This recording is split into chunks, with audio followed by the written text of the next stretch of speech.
అంతరిక్షంలో ఇది చెయ్యలేరు అనడానికి ఏం లేదు, ప్రతిదీ చెయ్యాలి. ఇది భారత ఇస్రో యొక్క ప్రధానమైనటువంటి లక్ష్యం. ఏ పూటకైనా ఏ రోజుకైనా సరే అది సాధించడమే ఇస్రో యొక్క లక్ష్యం. మొదట సైకిల్ మీదన వెంట పెట్టుకుని వెళ్ళినటువంటి పరికరాల రోజు నుంచి ఇవాళ రోజున ఇస్రో అద్భుతమైనటువంటి విజయాన్నే సాధించినటువంటి రోజులు. మొన్ననే ప్రపంచంలోని 3 అగ్రరాజ్యాల చేతుల్లో మాత్రం ఉన్నటువంటి కప్లింగ్ సిస్టమ్, అంటే 2 ఉపగ్రహాల పైకి వెళ్ళి ఆ 2 పైన పెనవేసుకునేటటువంటి విధానాన్ని తీసుకొచ్చుకున్నారు, సక్సెస్ అయ్యారు.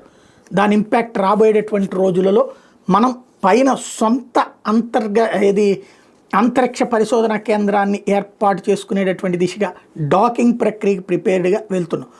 ఇప్పుడు తాజాగా India plans to carry out not 1 but 2 crude space and 6 uncrewed flights into space by 2028. ఇది తాజాగా తీసుకున్నటువంటి లక్ష్యం. 2028 నాటికి ఆ దిశగా అడుగులు వేస్తున్నారు.